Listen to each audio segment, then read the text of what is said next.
Bonjour, nous continuons donc l'introduction du module communication moderne.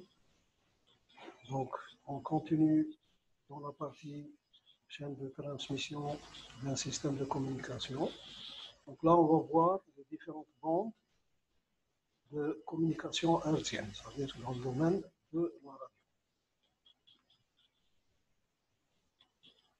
Donc, les bandes de fréquence commencent de 3 kHz jusqu'à 300 GHz et elles sont découpées en bandes, donc allant par décade, donc de la bande VLF, LF, MF, HF, VHF jusqu'à EHF.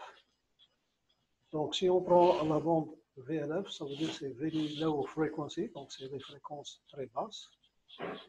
Elles sont utilisées donc dans le cadre de la navigation, ou bien du sonar, ou bien dans les systèmes de localisation de position. La bande LF, donc basse fréquence, elles sont utilisées dans les secours de navigation, dans la diffusion radio et dans le cas de la météo, lorsqu'on utilise la navigation aérienne, c'est-à-dire dans les avions. Donc ils reçoivent tous les éléments de météo donc, par cette bande-là.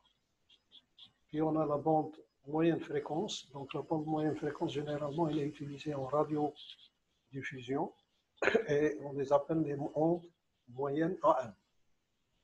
Puis on a la fréquence HF, donc toujours en radiodiffusion, mais c'est des ondes courtes, SW. En VHF, on utilise donc là aussi toujours pour la radiodiffusion, donc c'est des ondes ultra courtes. On l'utilise pour la FM, on l'utilise aussi pour les radiocommunications mobiles, donc les premiers systèmes donc, ont utilisé cette bande-là, et on l'utilise pour le trafic aérien, pour le contrôle du trafic aérien. Puis on a donc la partie hyperfréquence. Donc cette partie hyperfréquence, donc elle démarre des bandes UHF jusqu'à donc, les bandes EHF, donc extrêmement haute fréquence. La bande UHF, elle est utilisée en télédiffusion, donc pour des bandes de 1, 3, 4 et 5. Elle est aussi utilisée donc, dans la télédiffusion, le radar, le satellite, la radionavigation, la radioastronomie, la téléphonie cellulaire et bien sûr les fours micro-ondes. Puis on a la bande SHF, donc qui déborde un peu sur l'UHF et l'EHF. Là, on utilise les faisceaux hertziens, donc tout ce qui est transmission des signaux multiplexés dans le cadre de la téléphonie et bien sûr de la télévision. On l'utilise aussi pour la télédiffusion. Donc la télédiffusion, c'est pour émettre des signaux de télévision qui seront reçus au niveau des domiciles des personnes. On l'utilise aussi pour les radars, le satellite, la radionavigation, la radioastronomie et la téléphonie cellulaire. Donc tout ce qui est de G3, G4, G5. Donc on a maintenant à voir quelles sont les différentes applications. Donc généralement de la bande VLF jusqu'à à peu près un SHF. Donc tout ce qui concerne la radio et la télédiffusion. Les systèmes de communication commencent à partir de la bande LF jusqu'à la bande EHF. Les radars sont utilisés surtout dans les bandes d'hyperfréquence, donc à partir de UHF jusqu'à EHF. Si on revient au système de communication globale, donc on est arrivé au segment RF de réception, puis on passe à la démodulation numérique, qui est à l'inverse de la modulation numérique. On essaie donc de récupérer le signal qui est ici en vert et en rouge à partir d'un signal haute fréquence. À la réception, donc toujours on essaie de faire la réception. Donc, le filtrage de réception permet de minimiser l'influence du bruit. Ce filtrage-là aussi, donc, il réduit la bande passante du signal.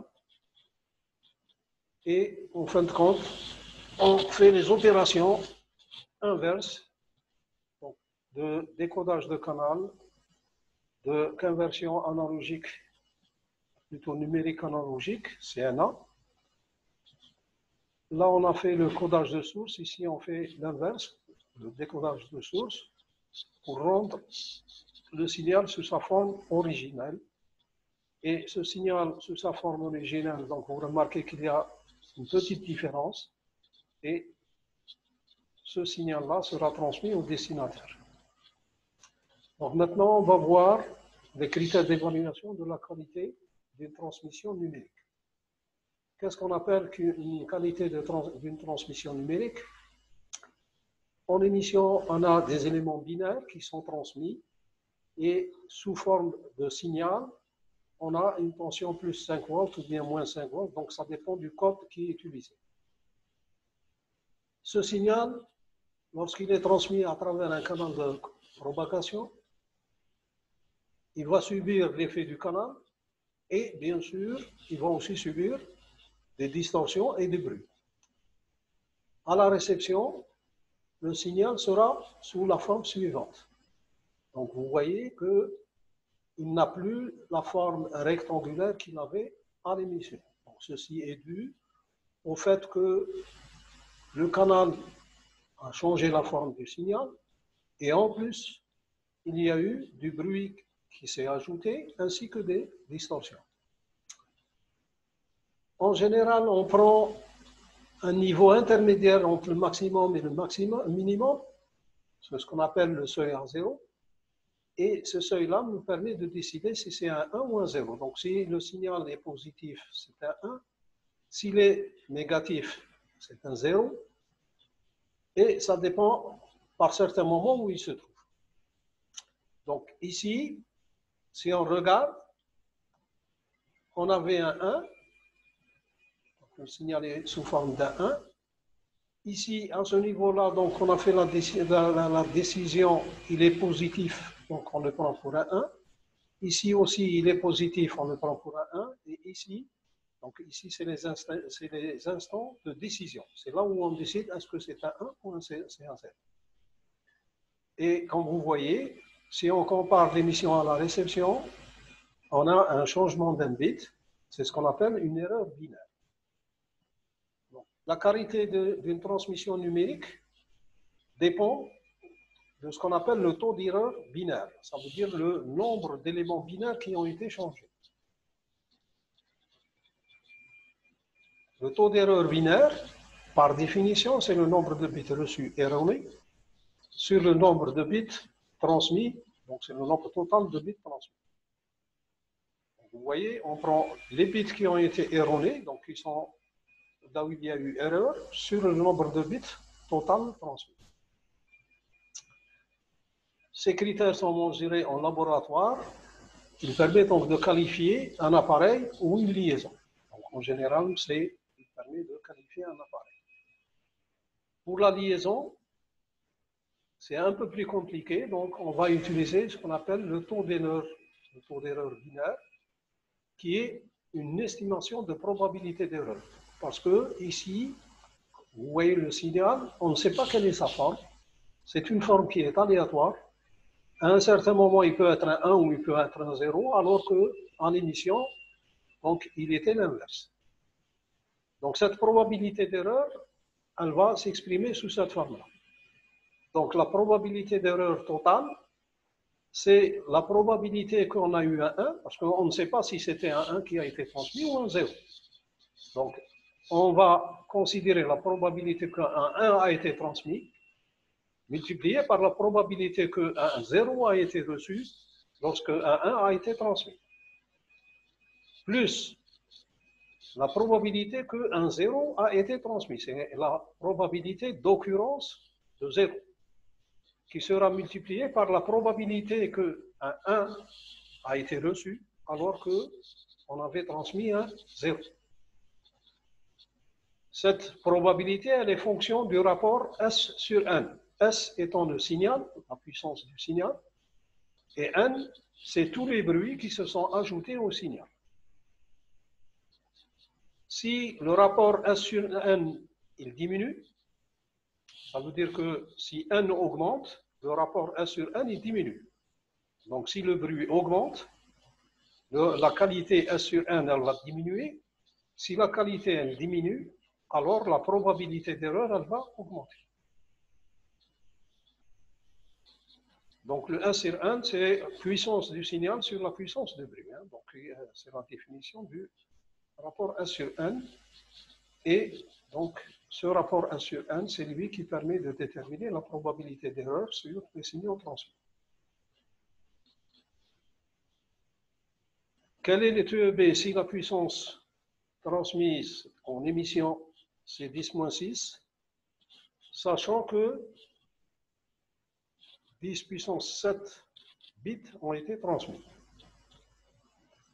Donc on doit chercher le TEB, donc c'est le nombre de bits reçus, qui sont faux, sur le nombre de bits transmis. Donc on a 10 puissance 7 bits qui ont été transmis, on va les mettre au niveau du dénominateur.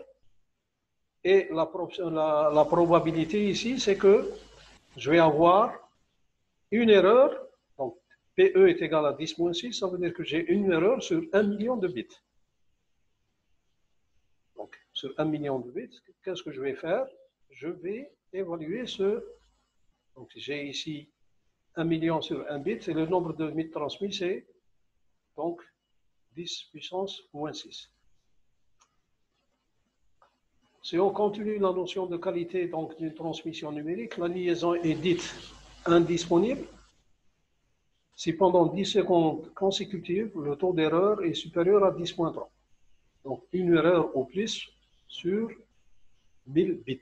Donc 10 puissance moins 3, ça veut dire quoi? Ça veut dire qu'on a une erreur sur 1000 bits transmis. Donc si ça dépasse cette valeur-là, on parle d'indisponibilité de la liaison. Ça veut dire que la liaison avec, ils sont presque coupés. En inverse, la liaison est disponible si pendant 10 secondes consécutives, le taux d'erreur est inférieur à 10-3. Donc on aura moins d'une erreur sur 1000 bits, soit donc un taux de 10-4, 10-6, 10-8 et ainsi de suite. Comment évaluer la qualité de transmission? Pour évaluer la qualité de transmission, on doit prendre un intervalle de temps d'observation. Cet intervalle de temps d'observation, on va l'appeler un stop. Donc il contient, ça peut être 6 mois, ça peut être 1 mois ou une année d'observation.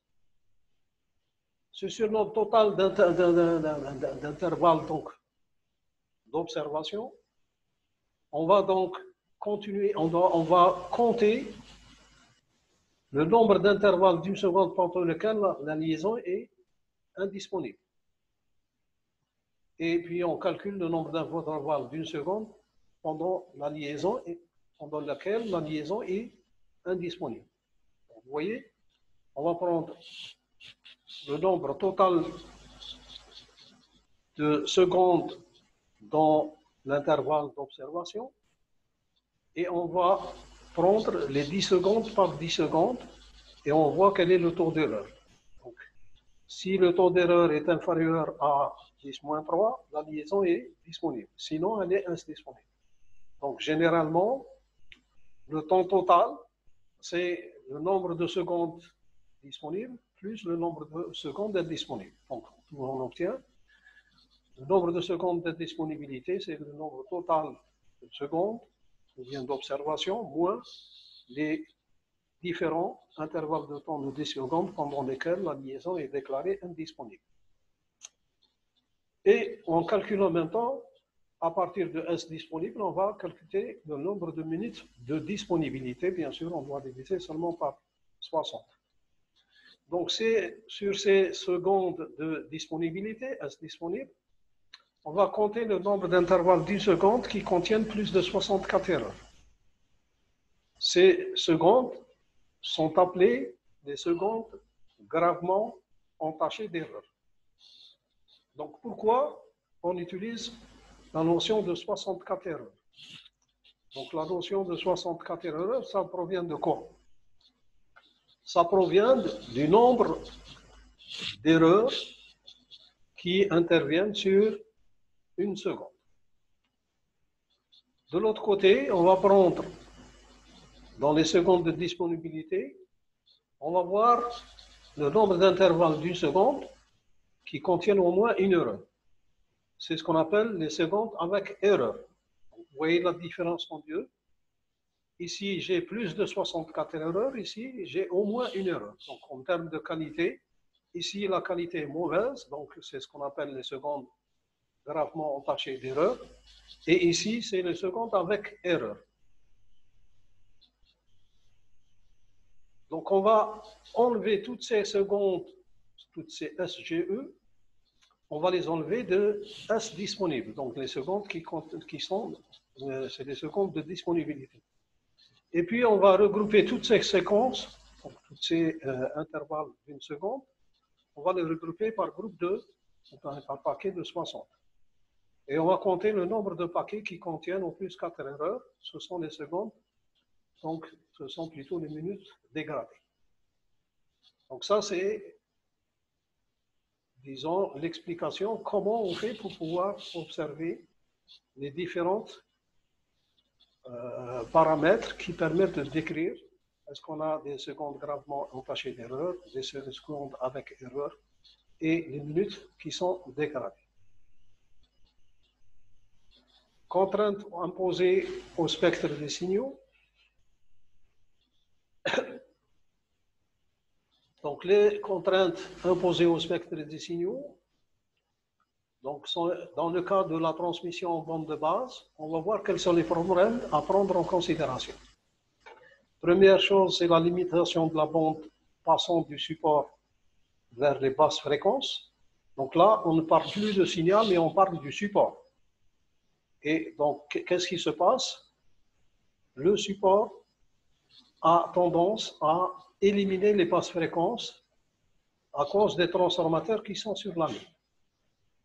Donc, si j'ai un signal qu'on représente dans le domaine fréquentiel, vous voyez que ici, le signal est coupé. Donc, il n'y a pas de fréquence basse. Plus important encore, c'est qu'il y a une absence de la composante continue du signal. La composante continue du signal, comme vous le savez bien, lorsqu'on passe à travers des transformateurs, un signal continu ne passe pas. Seul un signal alternatif, il passe. Donc, on doit faire des illusions vis-à-vis des alimentations.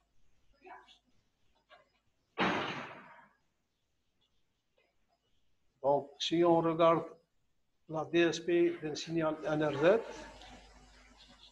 elle est donnée par cette relation, elle a une forme sous la courbe, elle a une forme sous cette forme-là. Donc, la première cloche ici de la courbe contient à peu près 90% de l'énergie. Donc, c'est le premier lobe. Problème à prendre en compte toujours dans le cas de la transmission en bande de base.